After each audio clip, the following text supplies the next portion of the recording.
Hello, welcome to Washington Talk. I'm Young-Gyo Kim. Now that the first Biden-Moon summit has concluded, eyes are set on how the two allies, the US and South Korea, will go forward from here and how North Korea will react. Today we'll discuss these and more. Joining me is Patrick Cronin, Asia-Pacific Security Chair at the Hudson Institute. Dr. Cronin spent more than 3 decades in the US government and think tanks, specializing in Asia-Pacific security. David Maxwell also joins us today. Mr. Maxwell is Senior Fellow at the Foundation for Defense of Democracies. He was a planner for the United Nations Command and the ROK U.S. Combined Forces Command. Welcome to the program. Thank you. Thank you. President Biden and President Moon have clearly expressed their commitment to expanding cooperation and shaping the shared future of the two countries in accordance with democratic values. In the past, the two leaders of the two countries have always been emphasizing the ironclad alliance between the two democratic countries, but was there anything special? Was there anything particularly different this time, Dr. Cronin? Well, thank you. It's so good to be here. And I think the joint statement underscored those same terms that we've always heard in the past. The ironclad alliance, this is a linchpin of peace and security, and not just on the Korean Peninsula, but in the region. But I think the fundamental difference here was significant. There was a difference of omission and commission, if you will. So I think the omission was we didn't really hear much about the contentious issues that have kind of weighed down the U.S.-South Korean alliance in the past, partly because they had removed some of the underbrush in advance. The special measures agreement took care of the burden-sharing debate that's been going on for the last couple of years.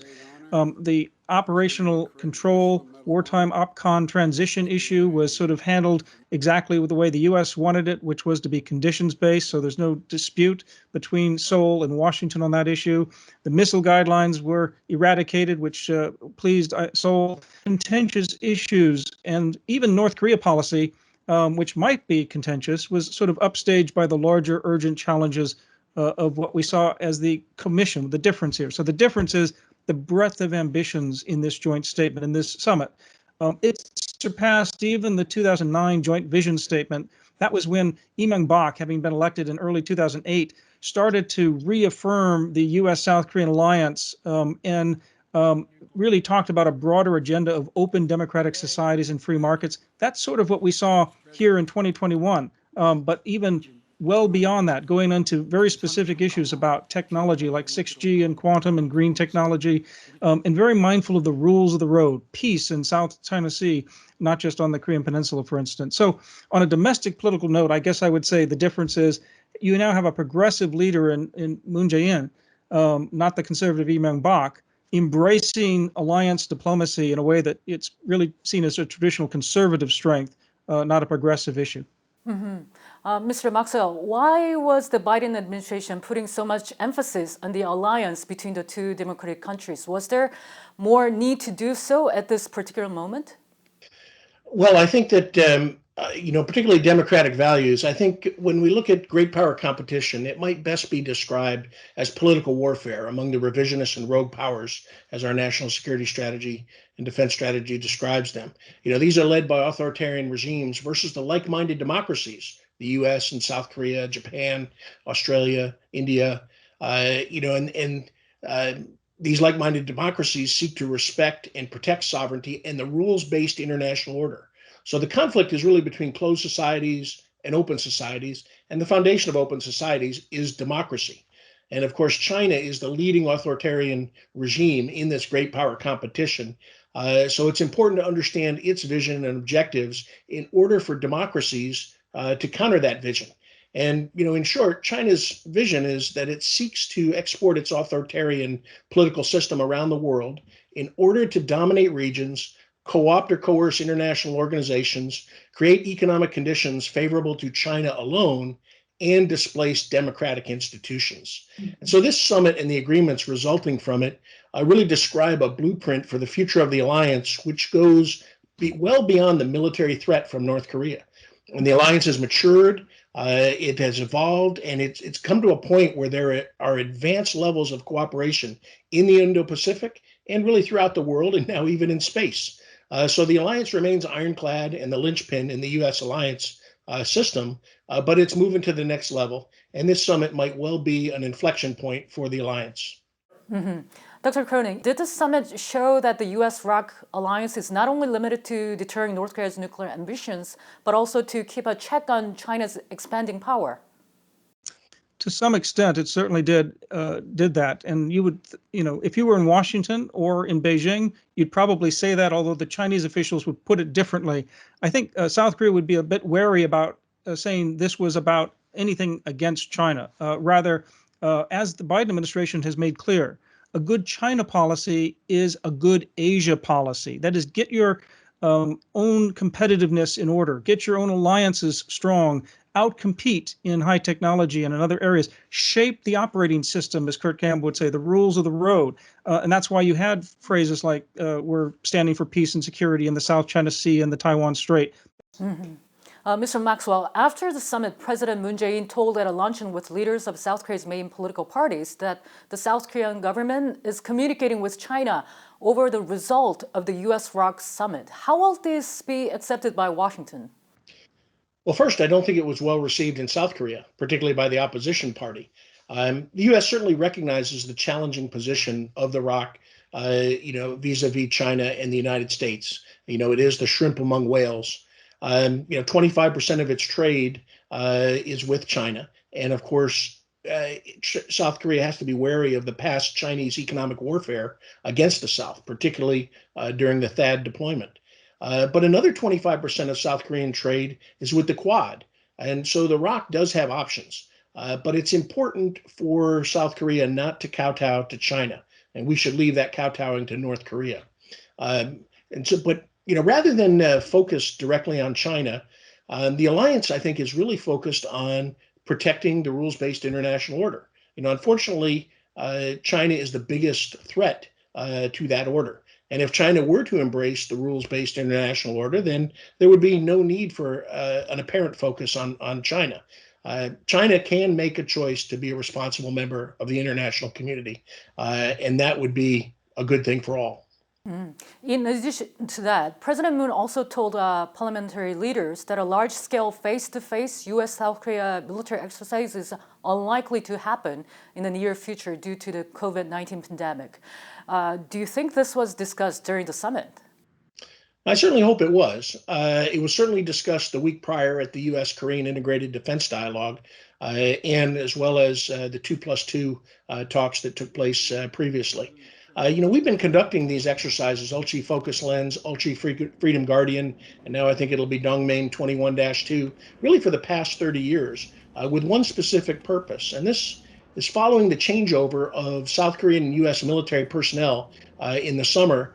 The ROC U.S. Combined Forces Command and the subordinate component headquarters, air, ground, sea, your naval, marine, and special operations, they have to conduct this combined command post training exercise using computer simulation because it's necessary to train on the various scenarios of the North Korean People's Army that they will use if they attack the South.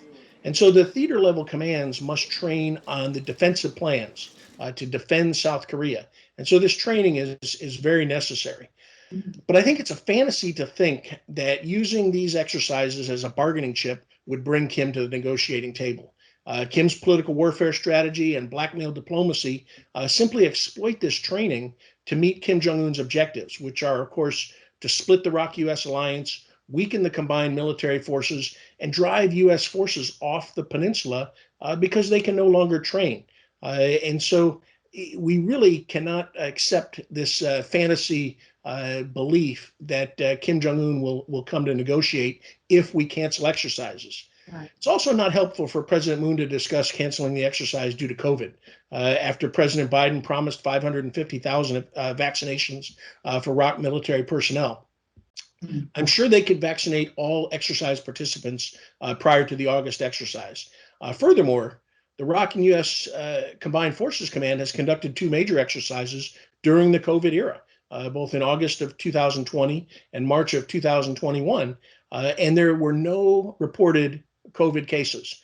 So it is apparently able to implement effective mitigation and force protection measures during this COVID era.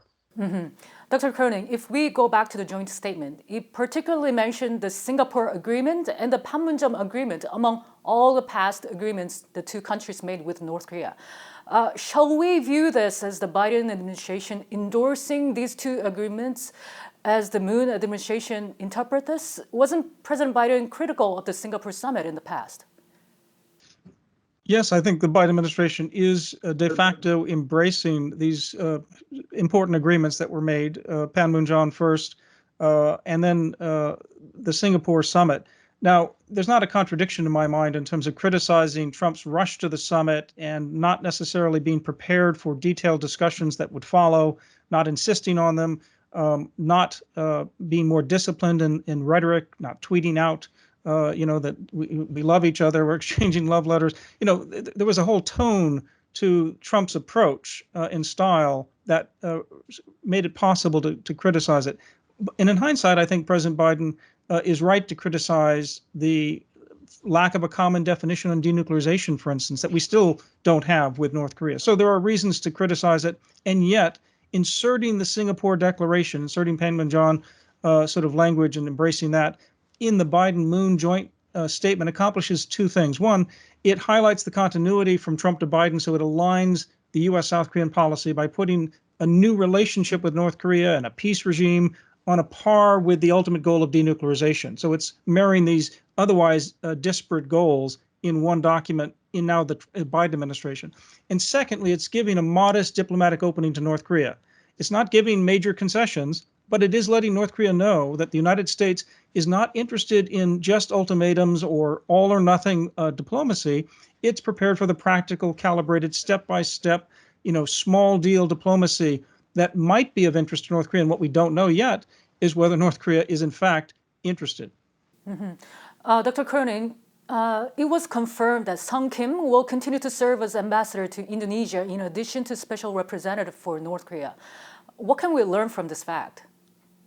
Well, Sung Kim is one of our best ambassadors, but in a word, what he needs to do is lead now as the North Korea policy sort of leading position inside the United States government. That's tough to do because he's a career ambassador and foreign service officer. And even though he's done this role before, after the Trump administration, where President Trump, his rush to the summit meant the downgrading of special representatives. They were no longer the lead negotiators. Trump was the lead negotiator. We want Sung Kim, I think, to be the American lead negotiator at this point. So we want to build up his leadership position and credibility. He wants to do that, I think, lock in the fact that he's got tremendous support, both in the State Department from, Secretary Blinken to Deputy Secretary Wendy Sherman, who's visiting him in Jakarta this week, to all the way down across the White House to the president and to the Defense Department, the intelligence community. He really does have a whole of government support and team behind him, but he needs to leverage that as much as possible. He also needs to ensure diplomatic overtures to North Korea at least do the minimum to preempt a return to North Korean brinkmanship. So he needs to try in these back channel discussions that are undoubtedly beginning to make sure that North Korea stays interested in the negotiations.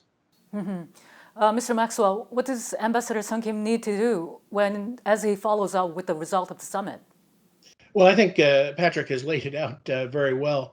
I think that one of the things we can assume is that, he immediately assumed the role of acting assistant secretary for East Asia Pacific when the Biden administration came into office, in addition to his role as the ambassador to Indonesia. And I think that was because he had a leading role in the development of the policy, conducting the policy review. And so I think his appointment really shows that he is the point man. And to all Patrick's points, he is the most well-qualified, has deep knowledge and experience with North Korea, and he is prepared to take the lead. And so I agree with Patrick that he does need to reach out to North Korea. He's reached out to Japan today. He's in discussions with his Korean counterpart. And so I think that he really has an opportunity to push diplomacy forward. But we should never forget that it is Kim Jong-un that has to make the decision to negotiate. And we have seen his recalcitrance for many years Mr. Maxwell, when we go back to before the summit, the Biden administration has been stressing a lot how they're putting the human rights at the center of the foreign policy. But then when we see the joint statement, it had only one sentence that mentioned North Korean human rights. Was this below your expectation? No, I think actually the alliance together is taking a global focus on human rights. It was mentioned 4 times, human rights broadly in the joint statement, as well as the accompanying fact sheet. Human rights is a moral imperative. It's a shared value. It's a national security issue, especially when it comes to North Korea, because Kim Jong-un must deny human rights in order to remain in power. But in the fact sheet, the alliance announced the U.S. ROC Democracy and Governing Consultations, the DCG, which is going to serve as a mechanism for coordination on human rights and democracy promotion efforts at home and abroad. And so this DCG really has the opportunity for both sides to work together on human rights broadly. But I expect that this will also mean that they will be able to discuss human rights in North Korea directly. So I think that this is a positive step forward. And I think that the focus on human rights, and we need a human rights upfront approach to accompany denuclearization. Dr. Cronin, your thoughts? Well, I agree with everything David said. And while you have other human rights abuses going on around the world, including in China, think about Hong Kong or Xinjiang, think about Myanmar, just to talk about Asia. North Korea's now got to get in a queue to talk about their human rights abuses as well. But they did put it on the table. You are getting prepared for hopefully inviting Kim Jong-un over for a formal dinner at some point in the diplomacy. So you don't want the human rights issue to be the centerpiece of that table, but they've put it on the table. It's there. It will be discussed in the future. Dr. Cronin, Mr. Maxwell earlier said it's now North Korea's turn to make some moves. Meanwhile, a South Korean government official said North Korean leader Kim Jong-un has been seen less frequently this year amid concerns over the global coronavirus pandemic. What shall we expect next? Yes, I mean, some people have talked about whose side of the court is the ball on. And for me, we're all on the same court. Whether it's the pandemic or whether it's a future arms race or climate change, we actually are in this together, whether we know it or not. But what to expect on a more practical level? I think we're going to expect one of two things, right? One, we're going to expect quiet diplomacy to suddenly come out in the open into more visible engagement in negotiation, or alternatively, we're going to see North Korea take more assertive actions and issue more assertive demands and make more sort of condemnation in its rhetoric. Mr. Maxwell, your final thought. Well, I think Kim and the regime are dealing with the COVID crisis and not only trying to defend against an outbreak, but also using it as an excuse to further oppress the Korean people and deny their human rights. Kim must be concerned about his exposure, but he's also limited his engagements to what appear to be high-profile events where he can focus on furthering his political ideology as the solution to the North's problems. But we should make no mistake, it's that his deliberate policy decisions that are causing the suffering, not sanctions, not COVID, not natural disasters. Kim has the resources from his global illicit activities to solve problems, but he prioritizes nuclear weapons, the military, and the elite over the welfare of the Korean people in the North. But what happens next really depends on Kim's assessment of the success of his political warfare strategy and his blackmail diplomacy. He's going to try to set the conditions for negotiations by forcing the Biden administration to give concessions in the form of sanctions relief in return for a promise to negotiate. And of course, we cannot allow that to happen. Well, right after the summit between the two leaders of the U.S. and South Korea, U.S. Secretary of State Antony Blinken said the ball is now in North Korea's court. And we have yet to hear what North Korea says about the Biden administration's approach. Dr. Cronin and Mr. Maxwell, thank you so much for your time today. Thank you. And thank you. And that does it for this week's Washington Talk from Voice of America. Please join us again next week for more analysis.